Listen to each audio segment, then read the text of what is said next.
오늘 이명박의 이제 구치소 수감 이거에 대해서는 민주당이 당연히 논평을 냈을 거고 뭐 민주당 차원 대변인 차원의 논평이 나올 사안도 아니고 그렇죠. 사실 당 대표급이 이야기할 수 있는 얘기인데 이명박 씨가 이제 또 감옥으로 사실상 정신형 아니겠습니까? 웃어도 되죠? 그러니까 이게 이명박이 자기 집에서 나올 때 대국민 사과를 했어야 돼요. 그렇죠. 네. 어찌 됐건 간에 대국민 사과를 했어야 되는데 이 사람들은 사면을 노리는 거 아니에요? 뭐 정권 교체 등을 통해 가지고 그러려고 해도 국민들한테 사과를 하고 들어가는 것이 예의죠.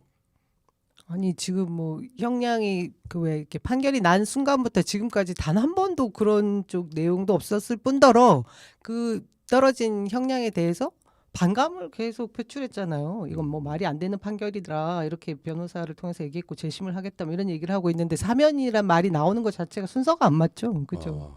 아니 이 이명박 대통령이 자기 측근들한테 이건 정치적인 일이라서 정치적 사면은 안 보고. 될 거야 이렇게 이야기했다는 거예요. 그래 정치적으로 사면시켜 달라 이야기를 역으로 한 거죠. 네. 역으로 한 건데 그러려면은 스스로 이제 사과하고 반성부터 해야죠. 근데 그런 모습이 전혀 없이 뭘 똥낀 놈이 성낸다고 자기 뭐 자유민주주의가 어떻고 말도 안 되는 소리를 하고 있으니까. 자 목소리가 좀 약하다 그러지?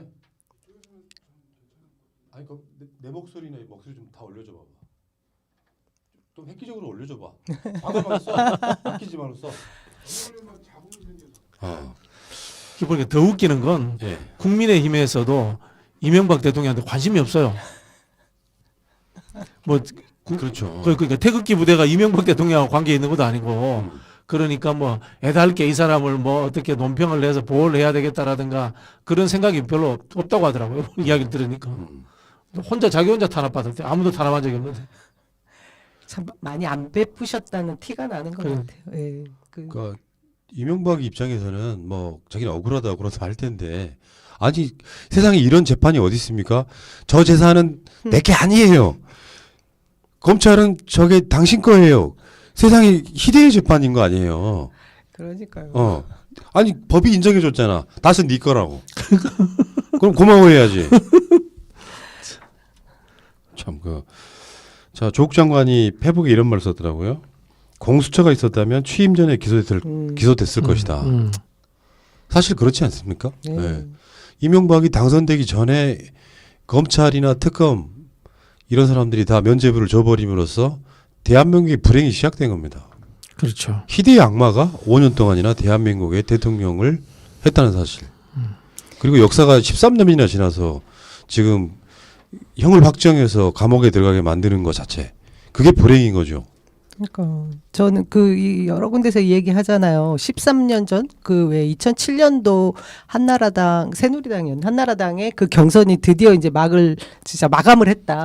그 당시에 박근혜 지금 전 대통령, 이명박 전 대통령 두 분이 싸운 내용을 보면 참 그 당시에는 진실했다는 생각이 들어요. 아니 정말 두 분이 너무나 명확한 일을 가지고 그죠? 그러니까. 내부 싸움을 결국은 다 진실로 밝혀졌네. 진짜.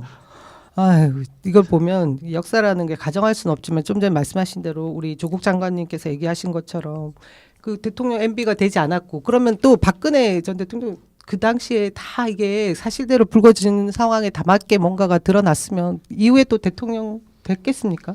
또 반대의 교훈도 있죠. 그러니까 진영 내에서 그렇게 치열하게 싸우면은 결국은 정권을 내주더라. 네. 거기에 사실은 그런 거잖아. 친이 친박이 싸우다가 네. 결국에는 그 어떤 자신들의 권력이 약해진 측면이 분명히 있고요. 제가 같이 봤을 때는 폭망하더라. 전직 대통령 2명이 감옥에 들어감으로써 사실은 저 세력이 앞으로 정권 찾아오는 경우는 제가 봤을 때는 한 최소 30년 이상 걸릴 것 같습니다. 그런 일이죠. 그것과 더불어 저희도 집권이 최선의 개혁이다라는 것에 대해서 다시 한번 이제 마음을 다잡는 그런 것 같아요. 그 당시에 이제 우리가 열린우리당 말기 노무현 대통령 계실 때 나라가 이만큼 민주화가 됐고 제도화가 됐기 때문에 정권이 넘어가더라도 민주주의가 후퇴하는 일은 없을 것이다. 이렇게 좀 우리가 쉽게 생각했는데 맞아요. 불과 몇 년 만에 이 민주주의뿐만이 아니고 대통령까지도 이렇게 억울하게 목숨을 잃는 그런 경우가 생겼다는 것을 보면서 절대 이렇게 이 수구 냉전 세력들에게 정권을 뺏겨서는 안 된다. 맞습니다. 각오를 다시 한번 다지게 됩니다. 그러니까 이명박이 집권하면서 뭐 개인의 비리 이런 걸 떠나서요.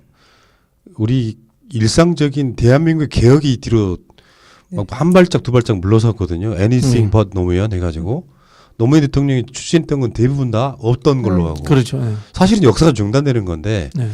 정치 이런 걸 떠나서 행정이라고 하는 거는 정권에 상관없이 계속 추진돼야 되거든요. 근데 정책의 방향이 확 바뀜으로써 대한민국이 상당 부분 동안 고전을 했던 측면이죠. 분명히. 네. 그렇죠. 네. 4대강 해서하고 막 말도 없이 창조 경제를 해서하고 그러다 보니까 9년 동안 중국 등에게 뒤처지기 시작했어요. 네. 근데 최근에 문재인 정부가 그거를 지금 뒤집고 있는 상태입니다. 정권을 주셔야 됩니다, 여러분. 뭐 그리고 이제 문재인 대통령이 지키는 것도 마찬가지일 것 같아요. 물론 문재인 대통령은 노무현 대통령처럼 사법 처리 받을 가능성은 상당히 없어 보이긴 하지만 없는 죄도 만드는 세력이기 때문에 그렇죠. 그 부분에서는 우리가 좀 신경을 좀 써야 되겠다. 저는 그 노무현 대통령의 유업이라고 할 만한 이제 균형 발전 일을 제가 오랫동안 했었는데요. 10년 만에 들어가서 보니까 박근혜 정부 때는 회의 한 번 안 했더라고요. 상상을 초월하는 일이죠. 이명박 정부 때도 아예 그 국가 균형 발전에는 개념을 없애버려 가지고 지역 발전위원회를 이름도 바꿔놓고 예. 완전히 아예 그 당시 우리가 10년 이상 했던 사실은 이 일은 박정희 김영삼 정부 때도 했던 일들이거든요. 그것조차도 뒤집어서 없애버렸더라고요. 그냥 뭐 강바닥 파느라고 참 그러니까 우리가 이렇게 우리 역사의 무슨 정책이라든지 뭐 경제 발전 등에 보면 이명박 때 특징 있게 뭔가 추진되거나 이런 게 한 건도 없어요. 아무것도 없어요. 대부분 다 복지 정책 같은 것들은 스톱됐고 강바닥은 팠고 지금 그 강바닥에 모래가 다시 쌓였을걸요. 목조라 때였다가 이제 어. 열고 나서 다시 조금 회생하고 있는 그런 강들이 있고 그렇죠. 예. 예. 40. 저희가 그 정부에 들어가 보면요 깜짝깜짝 놀라는 게 있어요. 박정희 때 뭘 굉장히 정책을 많이 만들었구나 하는 거에 놀라고요. 또 한편 놀라는 게 87년도 대통령 선거 때 노태우가 전 공무원을 동원해서 공약을 만든 거야. 그러니까 엄청나게 만들어 놨어요. 그 중에 이제 보고 우리가 판단해서 취사 선택할 만한 것들도 상당히 많아요.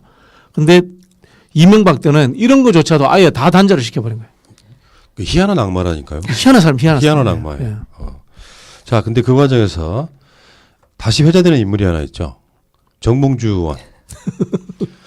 정봉주 의원이 17대 의원일걸요? 17대 한 번 했죠. 그러면 18, 19, 20, 21 4대째 국회를 아예 못 들어가고 있는 참 뭐 그분의 50대가 통째로 그냥 나라가 없어졌죠. 예. 야, 13년 전이면 정봉주 의원이 40대였었네요. 네. 지금 올해 환갑쯤 됐거든요. 예. 그렇게 안 보이시는데. 저하고 그 네. 환갑 잔치를 하고 다음 날 유튜브에서 막말해가지고 아이고. 근데 지금 정봉주 의원 같은 경우는 그럼 재심해야 되는 거잖아요. 재심해야죠. 예. 아 근데 이게 재심을 할 수 있는 조건이라는 게 어쨌든 이명박 대통령이 BBK 주가 조작까지 이게 형이 떨어졌으면 무죄로 될 수 있는데 공소장을 들여다보면 BBK까지 가질 않았기 때문에 이게 연관관계가 없는 부분이 있어요. 제가 그것도 이제 그 김한규 우리 법률 대변인한테 얘기를 듣긴 했는데 처음에 그렇지 않아도 이번에 이 그 재판이 있으면서 사실 들어가지 않은 부분이 너무 많잖아요. 우리는 다스 네. 소유만 밝혔고 그 외에 뭐 뇌물 또 횡령 이런 부분만 아주 극소 부분만 지금 이명박 그 C라고 해도 되는 그분이 저지른 범죄에 있어서 아주 한 부분만 다룬 것 뿐이잖아요. 대부분 지금 다 더 국민들이 더 의혹으로 삼고 있는 많은 문제들을 넘어간 4대강 건데 문제도 예. 제일 안타까운 부분이 BBK 이 부분이거든요. 그리고 지금 그래서 김병준 그분도 얘기하고 있잖아요. 역사의 심판에 맡겨야 된다. 자기는 몇 번이고 이 실소유자가 이명박이라는 얘기를 검찰에 계속했는데도 묵살 당했다. 얘기를 지금도 항변하고 있는 부분이 있는데 그 부분에 있어서 우리 정봉주 의원이 제시했던 부분도 그거였잖아요. 주가 조작 부분에 이명박 전 대통령이 실소유자였다. 근데 이게 지금 연결될 고리가 사실 끊겨 있다고 하더라고요. 그래서 우리는 계속 무죄를 이제 얘기해야 되고 지금 재심까지 가야 되지 않냐 하는데 아쉬움이 좀 있더라고요. 그 당시 이제 2007년 또 이제 BBK 이야기 나올 때 그때 이제 당에서 BBK 대책위를 만들었어요. 네. 이걸 그 정봉주 의원이 그 다른 분들이 이제 좀 적당히 이렇게 하고 많은데 이 양반이 좀 파헤치는 좀 그런 집중도가 있어요. 그러다 보니까 어디 가서 테이프 구해오고 뭐 구해오고 뭐 이제 엄청나게 본인이 역할이라고 해서 열심히 한 거죠. 예. 예, 근데 열심히 했는데 결국 이제 대통령 선거 끝나고 나머지 일부 분들은 다 이제 대충 해결이 됐는데 정봉주 의원만 그러니까. 끝까지 거기에 이제 또 저항을 했고 예. 끝까지 저항을 했죠. 예, 대통령 선거 끝나고도 저항을 했죠. 예. 끝까지 이제 BBK 실소유자는 이명박이다라는 것을 가지고 이제 끝까지 싸우고 이러다 보니까 이제 미선털이 징역까지. 박혀서 그렇게 된 거죠. 그렇게 따지면 정봉주를 감옥에 보낸 검찰에 또 문제가 있는 거죠. 그렇죠. 당연하죠. 예, 예. 그러면 사과를 해야 되는 거잖아요. 그렇죠. 예. 이런 사건들이 일어났을 때 그 당시에 우리의 수사는 잘못됐다. 그런 거 할 놈들이 아니죠. 뭐 예를 들자면은 그 BBK 특검을 2008년대 합니다. 그 특검 검사 중에 한 분이 윤석열 총장이에요. 네. 참, 판사 검사. 참. 어쨌건 이명박 씨가 지금 감옥에 다시 들어감으로써 거기에 유죄를 받았던 좀 반대쪽에 있는 사람은 사면을 받아야 되는 건 당연한. 아니, 그렇죠. 사면은 받았고 네. 재심을 해야 되는 거. 네. 그 재심 절차가 시작될 수도 있겠죠 지금. 그렇죠. 뭐 이제 뭐 일단은 제가 봤을 때는 재심이 안 되면은 이 법무부라든가 저 어디입니까 사법부에서 하는 과거에 대한 그 과거사 검증 진상위원회 정원에서라도 일단 이제 진상조사라도 해야 되는 측면이 있다고 생각이 들고요. 네. 아까 말씀하신 법적 요건이 갖춰지면은 이제 재심을 당연히 해야죠. 네. 그럼요. 정봉주 의원님 힘내세요. 진짜. 자 알겠습니다. 이명박 씨 이거 다 거짓말인 거 아시죠?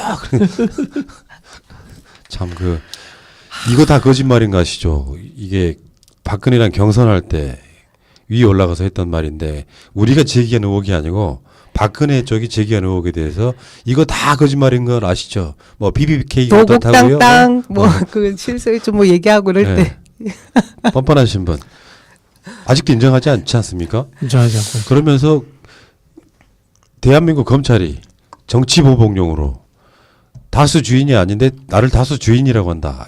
이런 논리 아니겠어요? 그럼 희한한 사람들이죠. 이걸 속으면 안 되는 거고 그렇기 때문에 절대 사면하면 안 됩니다. 다스는 그러면 국가가 수용해야 되겠네요. 그렇죠. 본인이 아니라고 직거 했으니까 아닌데 뭐. 국가가 즉각 수용해야겠죠. 수용해야죠. 근데 진짜 시대의 거짓말쟁이 같죠. 어떻게 그때고 지금이고 단 한 번도 인정한 적이 없잖아요. 그러니까. 아, 이게 쉽지 않은 일이. 그러니까 이명박 씨 이제 그 당시 새빨간 거짓말했던 거고요. 이제는 그거 다 참말이었던 거고요. 알겠습니다. 자 이명박 씨 안녕히 가십시오. 안녕히 가십시오.